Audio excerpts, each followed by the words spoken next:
Yeah, I hear you. And I think, particularly in the Russian market, I mean, there's a lot of kind of, weird methodologies going on.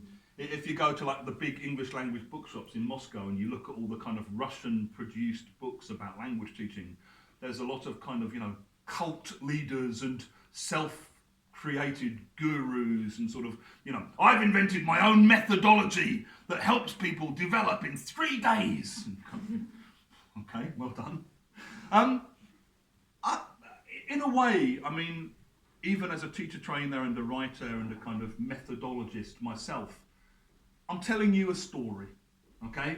And you choose the stories that make most sense to you, and you choose to believe the stories that you feel are most true or relevant to your own experience. And I don't think there is a right way of teaching. I can look at lots of ways of teaching and say why I think they're problematic and why I would do things differently personally, but we all live inside our own realities and we've all had our own journeys to get to where we are.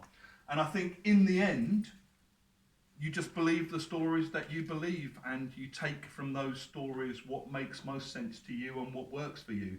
And obviously as someone standing up telling you, you kind of, I hope you believe my story and that you're inspired by it and that you find bits that are relevant to you. But there's a lot of competing stories and differences and, someone like Scott Thornberry, the Dogma guy. I mean, I love Scott personally. I've got a lot of time for him as a human being. I have huge problems with that whole kind of teaching unplugged Dogma style approach to teaching.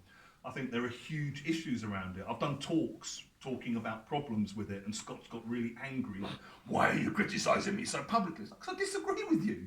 It's not personal. I'll tell you to your face in the pub if you want, but it's a kind of, it's important that you have those discussions, and it's important that you think, you need to know what's out there, and you need to know what the stories are, and you need to know how you relate to them and how relevant they are for you, in a way. So I think it's just, keep your mind open, be aware of what's going on, work from where you are and find what you need to add to what you want to do, So if you know where you are and what you already believe as a teacher, that gives you some idea of, okay, so if I want to get better at doing this more, what's the next thing for me to read? What's the next thing for me to watch? What's the next thing for me to kind of engage with? Yeah? But I don't like the idea of everybody being forced into a kind of uniform way of doing things, because teaching shouldn't be about that. Teaching should be about kind of personal freedom.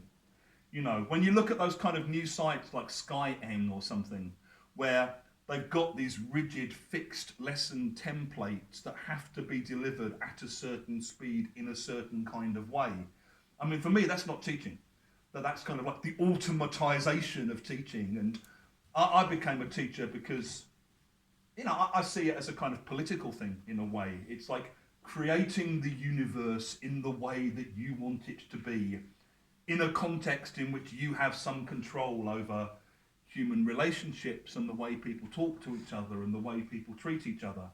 And I wouldn't want other teachers not to feel that they have that power and control as well. So I think just resist the idea that there is one fixed way that you should do things, and have your own story that explains who you are, what you do, and why you do things in that way. Yeah?